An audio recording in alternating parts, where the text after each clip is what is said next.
Across Nigeria, concerns have been growing over recruiting violence linked to cattle grazing and clashes involving Fulani herdsmen and local communities. In the center of this debate lies a serious question: are human life being adequately protected, or have the private livelihood activities such as Fulani cattle herdsmen business become more important in today's Nigeria?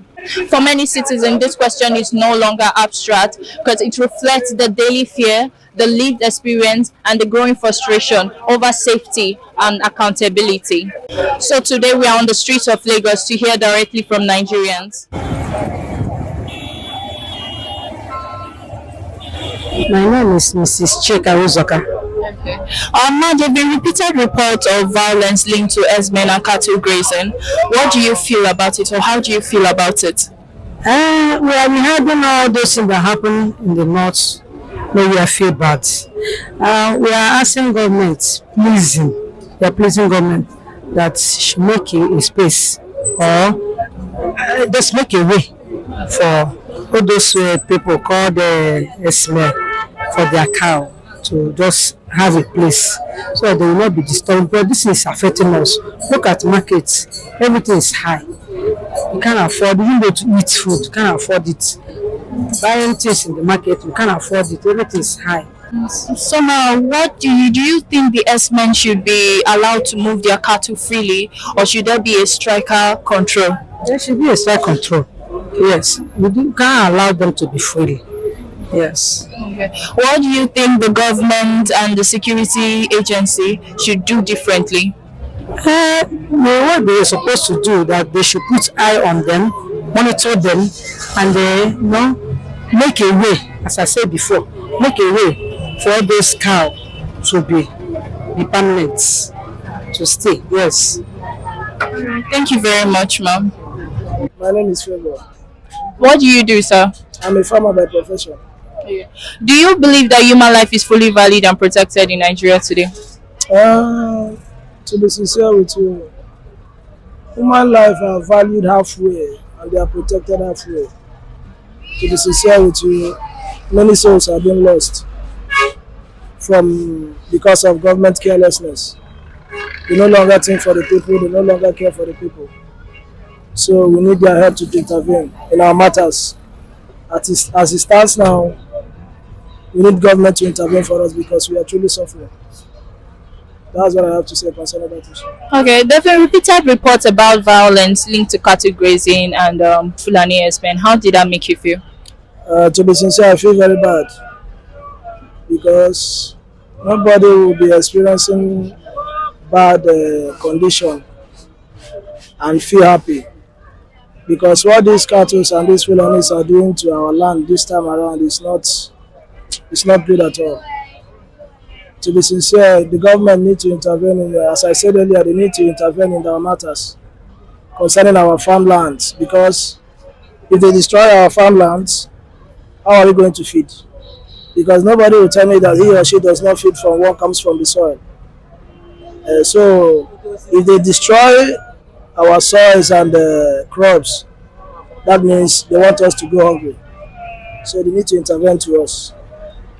Do you think the herdsmen should be allowed to move their cattle freely, or there should be a striker control? There should be a striker control, full one at that, because to be sincere, if these people are allowed to walk around with their cattle, they will spoil many things, including building itself. They may spoil anything at any time because these people are not learned. They don't have a taking faculty like us. Because somebody that does not have any home training, did not go to school, and started rearing cows, how do you expect the person to cope with people that are learned? So they need to give them a space where they can take care of their cows, rear their cows, even provide them with their needables, anything they need. They need to give it to them so that they will stay in a particular place and rear their cows, not to be walking about or staining, even spoiling things. It's not good. So they need to give them a space where they will do all that. That is what I have to say. Sir, do you believe that human life is fully valid and protected in Nigeria today? I don't believe so. Why? Because our governments are not doing enough to actually protect life. They just do the way they like. That's what I don't believe human rights are protected in Nigeria. You can compare when America was kidnapped in Nigeria, how America came into the country to come and rescue. Have you ever seen that in the other country where they will kidnap a Nigerian in another country and Nigerian military will go there without the military of the country knowing, and they will rescue their person and take the person away? It doesn't happen in Nigeria now. So human rights are not protected. Do you think S-men are allowed to move their cattle freely in local communities? No, they should not allow them. Though it has been the practice when the country has not developed to this level. It has been the practice. But they still want to continue. You can't continue to do things the old way and still want to get a different result. We have houses all over now. They are not bushes all over like they used to be. So they should change the way they do. They talk about ranching, but most people don't even know what ranching means. Is to gather them in one place and provide them grass or whatever they are doing in the UK, because we watch how the UK tend to their own animals. They bring whatever the animal is going to eat and they bring it to a place, and they don't take them out like the one in Nigeria are doing. Maybe they call them nomadic herdsmen. It's not okay, because if I'm going to be raw on the herdsmen in Nigeria, they are not well educated, so they don't know how to relate with the community. Like, let me say I have a farm here now, and a herdsman is passing, and the cow definitely will see the crop as grass. I want to go and eat it, but and when they are eating it, the farmer will want to get angry and say, no, this is my crop. The herdsman will not look at it that way. The herdsman want to feed the cow. The farmer is looking at the crop. So there's going to be conflict. So they should not allow them to roam about the street. They should just get a place for them to stay. What do you think the government and security agencies should do differently? Yeah, what they should do differently is that don't do, should I call it tribalism? Just go straight. We have two categories of people in life. We have good and the bad people, not tribe. Forget about tribe. We have good and the bad people. So if you see a bad person, treat the person like a bad person. If you see a good person, treat the person like a good person. That's what will save us from this. Not, okay, it's my tribe, we let him go. Another day we commit the same crime again, and the country will not be better for it. Okay. Something should be done on it. So it's not good to be carrying cow walking up and down in the road, in the farm, everywhere, because they are destroying all the crops. That's why things are costly, and many people that are going to the farm, they are not many now because of those cows that are destroying things. Thank you very much, ma'am. They need to give all the big people them get cow to carry their cow up and down. They need to give them land to keep all the cow there. If you don't do like that, the cow will go enter another person farmer to shop all this thing farmer person. But everything will be equal. Fighting will be happen. My name is Okaja Dominic. What do you do, sir?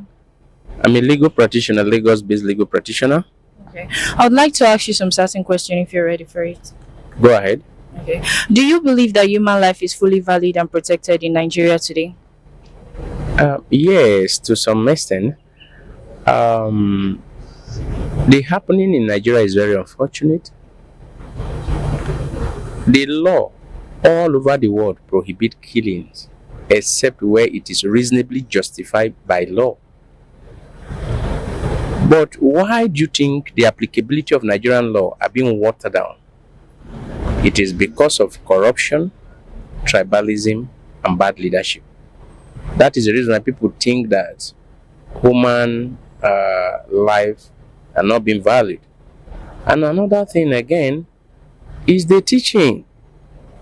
Both in Islam and in Christendom, the teaching of nowadays is quite different from what we were taught as of old. I can tell you, prosperous preaching, giving precedence to the richer than those who are doing the real things. And this is a country where they celebrate criminals. So these are the things that make it as if human life are not being valued. People kill to make money. People kidnap to make money. People do all sorts of things. But to know that human life is valued, as far as I'm concerned, is all about individual. Somebody like me, I cannot kill no matter the situation, because I value my life and I value the life of others. So if all of us have the same spirit, then killing will not be fine in our society, except, like I said, where it is extremely justified by law. But present day Nigeria, human life is not valued anymore because of irresponsible governments. In Nigerian society, government take the life of their citizens very serious. But like I says, nepotism, tribalism, corruptions, insensitivities, nonchalant attitude of our leader has ushered in all this sort of rubbish. So that is why you can now see that human life are no longer valued in Nigeria. If you want to know, in a developed country, go and try it. You will know that, you know the difference between the serious state with up to date responsibility and the state that had failed in terms of their responsibility. Are you not in Nigeria where people take something, lost their life, and nobody cares? All they feel is good is what will benefit them. So that is the situation we find ourselves. So if we revisit to do the right thing, I can tell you that human life in Nigeria is valuable. But as it stands now, human life is not valuable. Why did people kill and be proud of it? Well, nothing will happen to you. If I kill you, nothing will happen. Because they know. So, my sister, I stand to say that in the present day Nigeria, the value of human life has been whittled down. So that's all I have to say. There have been repeated reports of violence linked to herdsmen and cattle grazing. How did that make you feel? Yes, actually it's very, very bad. But you know, there is something we need to understand. I can tell you 99% of Nigeria are herdsmen. You know, when you say herdsmen, people think it's only Fulani that keep people as herdsmen, or maybe Fulani or whoever go to bush to keep people as herdsmen. No. Herdsmen simply means someone who manage, tend, rear a large group of animal, or manage large group of animal for profit, such as cattle, cow, donkey, goats, and etc. And it's of class. We have nomadic herdsmen, we have sedentary herdsmen, we have extensive herdsmen and non-extensive. But all those, their movement varies. However, the problem between the Fulani herder and the Fulani herdsman and the farmer is of two ways. How do we arrive at this decadent state? Two things are involved. We have people who roast cow. Who knows when those illegal acts are being committed against the Fulanis? Do you know, in the course of roasting cow, they do kill Fulanis in the bush? That is one aspect. Number two, when the Fulani herdsmen try to retaliate, their own is forced open and people who easily do what? Cried out. That's number one. And also, we have Fulani in old Nigeria where we live in peace, true or false. But now the reverse is the case, because certain politicians went outside Nigeria to bring in terrorists, all in the name of herders. Do you know what it takes to buy AK-47? One cow cannot buy AK-47, and I can tell you, no Fulani, no herdsman in Nigeria can boast of 1,000 cattle per annum. If it is not now, no matter how expensive is cow, it cannot be more than 2 million. And 2 million cannot buy AK-47. How do they arrive at, you see one Fulani man carrying 10 AK-47, which always stands 10 of the price of 1,000 cow? So just like I say, that when a child is beaten and funeral spy, there could be another somewhere echoing it. So the issue of Fulani per se is an agenda. It is not, it's a cause. It is not what we think as Fulani herdsmen. It's unfortunate. Some people have a plan to take over some certain part of Nigeria. Some people have a plan that the only way you can coerce an idea is by fighting and killing. Some people have an idea that says that the only way to go is to carry arm. Those people, they imported into Nigeria before 2015 election. These are people that are killing people in Nigeria. The old Fulani, we know, they don't even know how to cock gun. How come Fulani everywhere today gone, kidnapping people, killing people? It is because the government aid them. Just like Abacha say, any insurgency that lasted for 24 hours, government has hand in it. Is it not the same Nigeria that went to Congo, they restore peace? They went to Liberia, they restore peace. They went to Sierra Leone, they restore peace. How comes terrorists, Fulani terrorists, or whoever is terrorizing Nigeria, it's not up to one unit of army, including bandit and Boko Haram and herdsmen? They could not tame them. They could not overpower them. Something is fishy. But in summary, the way I see the conflict between the Fulani and Heather, it just also border on irresponsive aspect of our governance. If we have a responsible government, it will be a thing of the past. If you travel to London, you see one cow outside. You think they don't rent cow in London? If you go to Canada, you won't see single cow outside. Do you think they don't rent cow in Canada? I can tell you, one cow in Canada is more productive than 10 cow in Nigeria in terms of milk and other sorts of agricultural products. Feeds are being produced by companies, those that engage in what we call sedentary farming, sedentary herdsmen.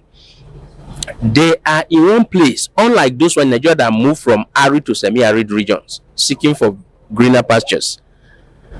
Those ones, they are inside, being fed, very healthy, everything is done therein. Those that move, which is what we call the nomadic, the pastoralists, they move in search of what? They move within the arid and semi-arid for greener pastures or vegetation. But I can tell you, if you have a responsible government, it's very easy to do. They talk about the ranches. We have what we call artificial ranches. That's what they do in most of all those Middle East. They are desert place. If you go to all those Dubai, Qatar, Iran, Baghdad, which is Saudi Arabia, what they do is what we call artificial ranching. They create the ranching because most of their places are desert. If you want to create the ranches, you know the region that rear the animal. You can't come to Lagos and create the ranches. Or you can't go to Abuja and say you want to create the ranches. The best thing to do, you go to Sokoto, you go to Maiduguri, you go to Bauchi, where they rear those things in maximum amounts, so that they can be able to do what? To feed. And there will be a peace. Everybody like good things. Build house, a mass where you hosted those Fulani herdsmen, then it will not be like a young man from Enugu who came to Lagos to work. You rent, you stay there, you go to work. And what is your work? If you want to take your cows out, you take it to the ranch where they consume and you pay and you come back because that is your business. Whoever want to buy the cow, part of the money expended before rearing the cow, grow the cow, will be included and give them out the price. That is the only way we can be able to resolve this. Without that, how do you allow Fulani to live in a bush while people are at home? It is even very dangerous to the government of the day because you won't know what is transpiring in the bush. But if they live with people, they rent house, they have a cage where they put their cow, from there go to the ranch and come back. You can monitor the activity very easily. In Edo State recently there was an attack in Opela. All those bush area, Fulani went there, settled down there. People cannot go to farm. Yes, because they are in a bush. And whatever they are doing there, you will notice it. So it is very, very bad. But the only way our government can cure this is to wake up to their responsibility by producing the ranches and also removing all the header from forest, from the bush, inculcate them into the society where they will rent us like every other Nigerians, and from there go out to carry out their agricultural activities. Once that is done, believe me, there will be nothing like herdsmen and farmer clashes. Because if I have my farm and your animal zoo into it to destroy it, which seems to be my means or economic way of living, I won't be happy. So there must be a conflict, but once that is done, everything will be resolved. What do you think the government and security agency to do differently? What Nigerian government and the security agency should do to reduce the Fulani and herders farmers issues in Nigeria, number one is the establishment of state police. Once state police is established, I can tell you some of those things would be a thing of the past. That's number one. Number two, there should be creation of ranches, basically in the northern state where they rear animals. Any other southern state who wish to so do can also do so. Another thing again they should do is that constitutionally you have a freedom of rights to move and to leave any part of Nigeria you want. But does that right extend to right to destroy others' comfort? The answer is no. So, no herder should be allowed to live in a bush. Just like an average young Igbo guys from Oman who comes from Enugu or Anambra to Lagos State to seek for a greener pasture, he will rent house and stay with people. People know your activity, they know how you move. Every herder should be removed from forest. They should be removed from what? From bushes to come to town. They should come and stay in a town. If possible, they acquire land, build the kegs where the animal will be kept and fed. By so doing, it will reduce the issue. But if the government fail, thinking that allowing them to live in a bush is the solution, believe me, time will come, nobody will be able to go to farm in Nigeria again. In Nigeria, where do they do farms? Is it not in the bush? And the bush now is the house of the herder. Automatically, there won't be what? Farming any longer. In Edo State, recently we saw what happened. It's on news. So, when you engage people you don't know their identity to live in a bush, is a threat to national security. Nothing wrong. If an animal from Sokoto who want to do business in Lagos can come and stay. Rent house. People know your identity, how you move. If you want to take your cattle out for feeding, where you have land and build a greener pasture at fisher ranches or whatever, they know your movement, they know the number of cattle you have, they know it's even better because nobody can in that scenario come to rustle your cow. But even if you are in a bush, it's very dangerous to use too. Because armed robbery, other people can come and rustle your cow. And once they rustle your cow, you kill innocent people for rustling of your cow. And that is so often I hear some of them saying the cow is valued than the human's life. So, what government must do, like I said, is very, very simple. Establish state police. Everybody know the territory of their forest, the territory of their land, the territory of their community. I know everybody in my community. I know who is who. I know all the forests and some part of my state. So, if a state police has come to stay, we may even create a department under the state police for farmer that are only monitoring farming. There are some that will go to school, protecting schools. There are some that will go to other industry, religious organizations, mosques, churches, protecting them. And you see, there will be a peace in the country. If government build the ranches, move them from forest, let them feed on the ranches, and it is going to generate revenue for the government because it's a win-win approach. You feed on my ranches, you pay because that is the money I will use to do what? To build the ranch further. And also, like I said, total withdrawal of every herdsman from the bush and from the forest to come and live in the town. They should rent out like every other Nigerians. Stay there and do their business. That is all I have to say. Okay, thank you very much, sir. We really appreciate it. The conflict between herder and local communities has enveloped into a wider national concern. What began as competition over land and resources now raises deeper questions about security, law enforcement, and the value placed on human lives. While authorities continue to respond, many Nigerians say what mattered most is just about policy, but visible protection and accountability. For some, the persistence of violence without clear justice has created a perception that economy's activities tied to cattle grazing is being tolerated at the expense of human safety. For many Nigerians, this issue goes beyond cattle or grazing routines. It speaks to a broader concerns about protection, fairness, and trust in situations. Stone Reporters News. Your story matters.